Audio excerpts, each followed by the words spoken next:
Okay, we're heading off, about to head up Deep Creek Trailhead on our way up Mount Delano. Right up there.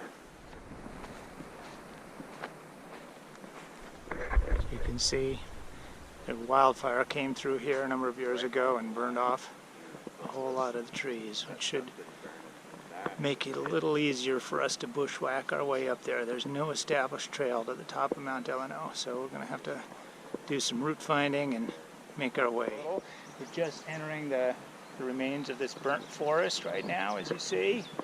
We're still on an unestablished trail, but at some point we're going to have to bushwhack our way up across those hills. Still figuring out exactly the way we're going to go. Kind of coming up along Deep Creek here. See a lot of fallen timber from the fire down in the creek. The rapids making their way through all this log jam.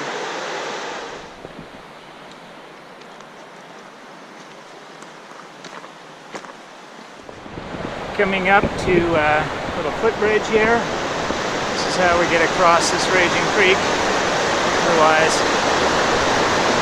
a little challenging. The water is very high right now with the snow melt coming down from the mountains. We've got this nice bridge, thankfully. Otherwise we'd have to shimmy across one of those logs.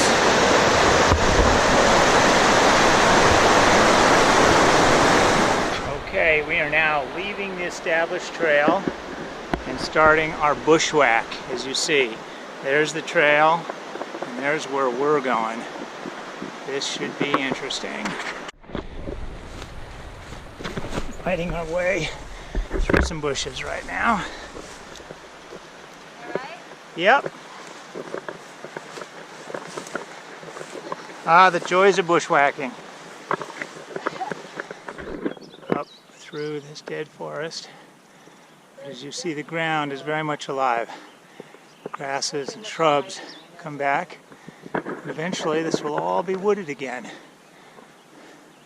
You see little baby pine trees already starting to spring up among the husks of the burned ones.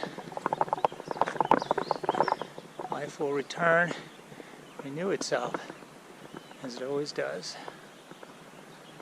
Fire is a necessary part of the life cycle of pine trees. They reproduce, and their cones open and spread seeds out only in fire.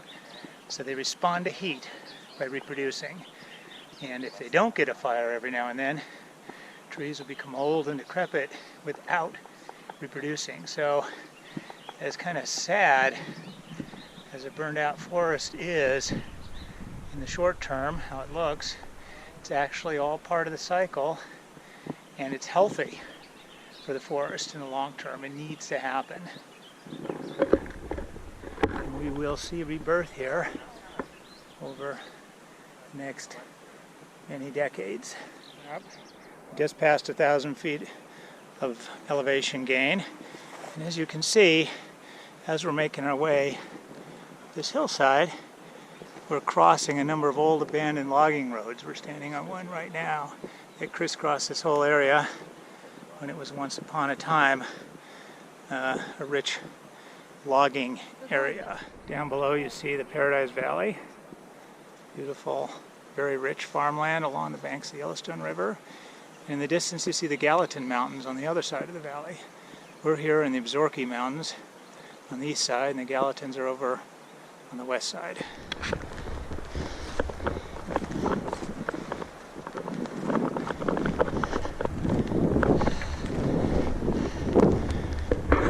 Natural spots and little hints of game trail through here. We can follow to make it just a little bit easier. It's really quite steep. The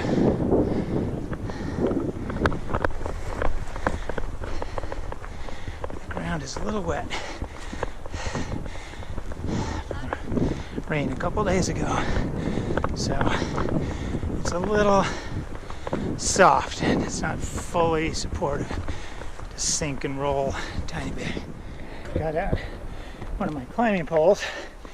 One because I'm going up pretty steep terrain here, and because I'm trying to film, it helps me balance. Also because I'm filming, I get way behind my group, and so I need to go really fast in between to catch back up to them. And the pole definitely helps. Not everybody likes them, but I find they can be quite useful in circumstances like this. It's just my ski pole with a little different basket on the end. That's all it is. All these dead trees will eventually fall down, rot, and become rich, nutrient-laden soil for the new forest. So the old generation gives way to the next, and of course, in its last act, actually actively helps it along to establish itself and thrive. And up we continue this endless hillside, making very good headway. We're above 1,500 feet of total elevation gain so far. Continuing to make our way. Saw a few mule deer just disappearing over the ridgeline a few minutes ago. Lots of deer droppings all over the hillside. So got some bear poop on the end of a stick that we just found, alongside lots of deer poop. We're up there. We're up there, 1,850 feet vertical so far. Here is the bear poop that we found just now. You can see how thick the stand of dead trees is down there. Really thick forest once upon a time. We're now going to go up here and then along that ridge line up to the summit, which is there or just behind what you see. After the bear poop incident, Emily's decided to bring out her bear bells, which you can hear, just to be a little bit on the safe side.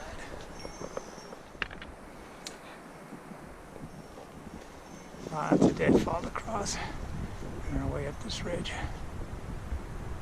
There. We don't have any bear spray with us today, but we're a pretty big group. Not supposed to be any grizzlies up here, and if we keep making noise, any black bears in the area will just silently saunter off before we get to them.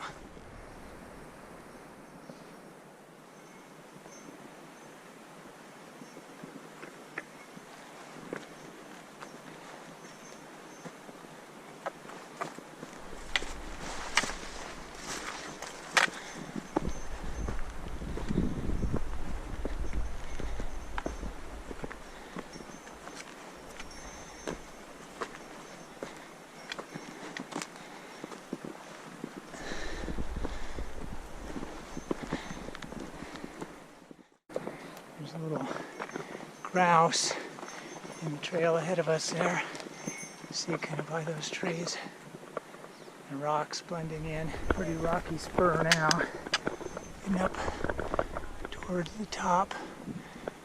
A big ridge we're going to take to walk across, traverse over to the summit. That's some pretty steep going here. No trail. Just hiking up. A lot of moss on the ground, as you can see. Amidst a lot of boulders here. Pretty sharp rocks. Very alpine landscape we got going. We just passed 3,000 feet of cumulative vertical ascent so far and 3 miles of total trail distance. See, we're on the top of this ridge. We're going to have to go down and then up along that ridge, up there across that top, and then the rocky ridge over to the summit. Going down, we have a little bit of a dip here ahead of us. Down to your waist. Just checking the snow consistency to see if we'll be able to hike on it when we get up to the top. We'll see how hard it is.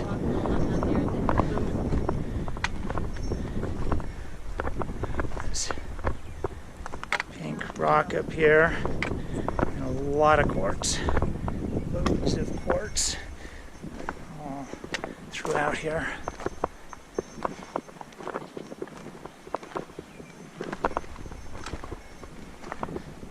pieces of wood everywhere, over from the fire. Across some more deadfall here.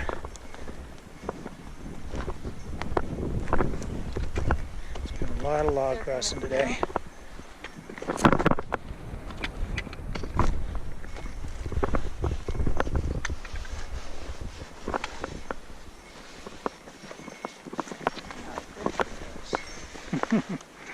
He's trying to glissade down.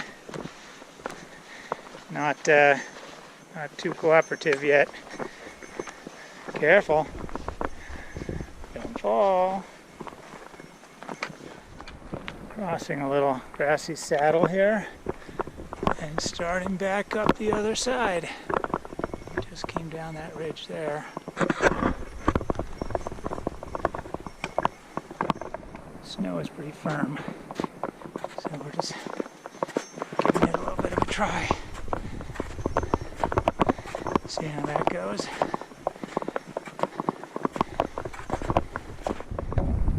Now crossing this ridge.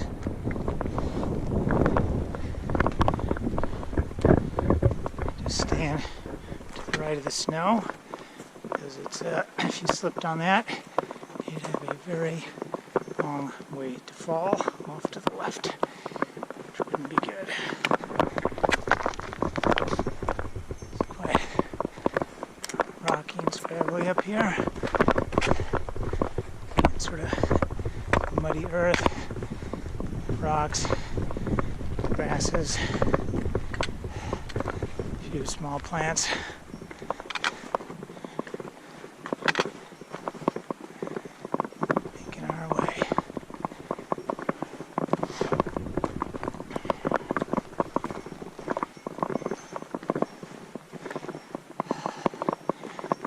Destination, Mount Delano. See the sweep of mountains here down to the valley floor. Just stopping for a little snack on the ridge. Good. A little Advil. Just refueling. There we go. Advil. Before we make our final push up along the ridge over to the summit. One thing you can see is how the snow is lingering on the north side. So north is to the left, south is to the right. So the right side of this ridge, all the snow has been melted off. It's facing the sun, getting a lot more warmth. The north side still got a little bit of snow hanging out on it. If we look over here, we're looking at the south side of these mountains here, and that's Livingston Peak. And I know from driving by it this morning that the north side has still got quite a bit of snow on it, which you can see just tinged at the top, but the south side is completely bare now. Here you can see very markedly the predominant mineral changing from that salmon colored stone to a gray granitic stone over here. Just totally changed. It's all gray and somber here just because the mineral type of stone changed. It looks like it may change back again up there. Well, the mineral has changed from the dark gray to a sort of reddish orange. It's not what we were going through before. A bit of a white section here, and then this is quite reddish. This is different than anything we've seen coming up so far. It also looks igneous.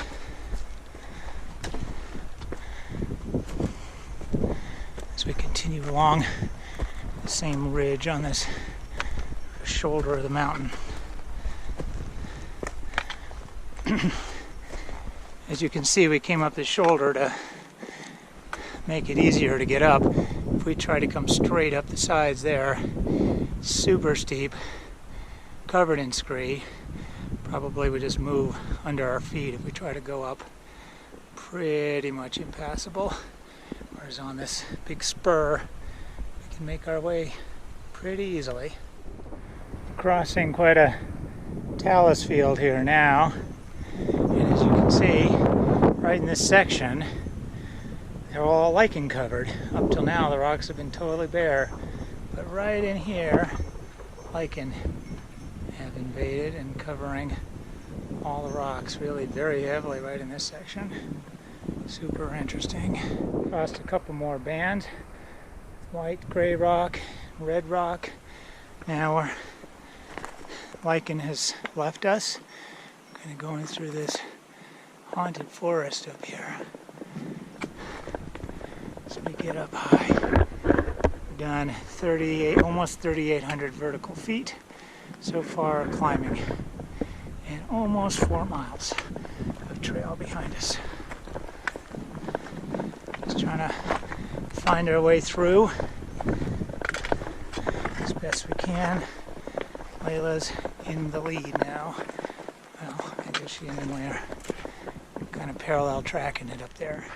Decided to cut across this snowfield here through the woods to make a little bit more, cut off some of the distance instead of going all the way around to the top. We're just going to cut through and see if we can go up there. Snow is fairly firm here, so we're pretty much staying on top. Big tree wells where the warmth of the trees is melting the snow. Living trees do this because they exude heat, but it's interesting to see these totally dead, burned out trees doing the same, obviously absorbing the heat of the sun, transmitting it down, and melting the snow away from the base of the tree. Those can make good shelter. If you're caught in a storm, going to the base of a big tree, you'll probably find a big well, and you can hunker down in there. These are fairly small, but in a bad storm, to get out of the wind, even something like that would be welcome. You can kind of hunker down, maybe cover yourself up with a little snow, or with if you've got some equipment with you or extra clothing, and kind of create a little bit of a shelter, actually right in the well of the tree. And the tree will give you a little bit of warmth, not much, but mostly give you a place to hunker down out of the wind, most importantly. This little slipper here, we didn't bring our micro spikes to give us a little more foot traction, which would have been pretty handy right now. Didn't think about crossing this much snow up here.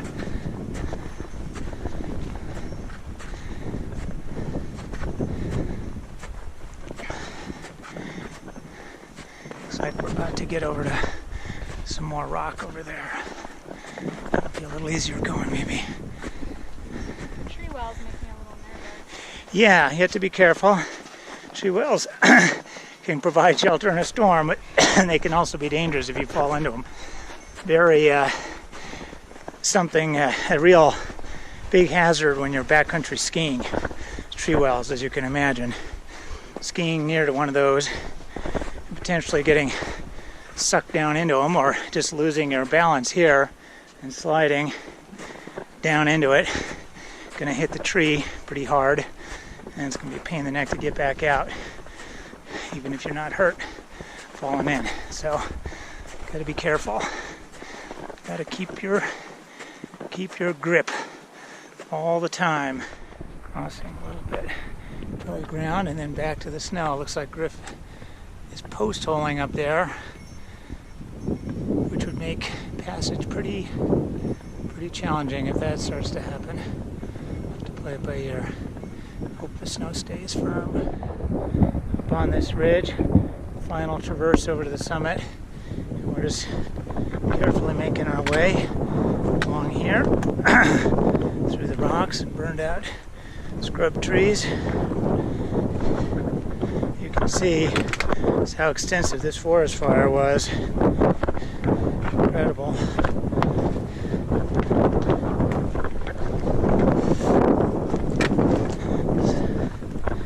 Just trying to be careful as I make my way through.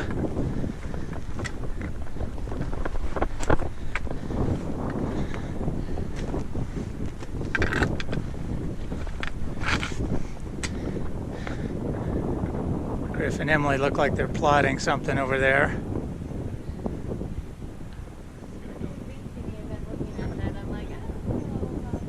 no big deal. That is what we didn't come up straight up that steep screen talus. Probably pretty nasty, if not near impossible to come up. Certainly not easy to do safely. Some pretty cool snow sculptures up here, left by the melting, the warmth of the rocks, and the wind, just leaving these last remnants of winter and sculpting them into some interesting shapes. Just as with the snow, the wood up here has been getting carved into some really interesting shapes. We've seen this the whole way along. Obviously this wood got extremely dry when it was burned in the fire, which would have been extraordinarily warm. Taken all the moisture out of it, which made it very soft and susceptible to the wind and rain more, and just carving it out and leaving really interesting shapes all over the place. Well, okay, so there it is. We've run out of time. Afraid we're gonna have to turn back just a little bit shy of our goal, but it leaves something for us to do next time. It's been a fantastic trip up to here. So we're part way back down now. There's the ridge we traversed, and that rocky bump just before the final push up to the summit is where we stopped for today. A big part of being successful in the mountains is knowing when to turn back, even if you haven't hit your objective. If you've run out of time, like we did today, or the weather, the conditions aren't right, just turn around and go back. The mountain will still be there, waiting for the next adventure. This is why you always bring rain gear when hiking in the mountains, because even though there was 0% chance of rain on our way down, it started to rain. So we've all put on our rain jackets, including me, and we are now very happy we made the decision to turn around when we did, because otherwise we'd be on top of the mountain in this rain, which would be not fun, and particularly if any lightning decided to show up, it'd be super dangerous.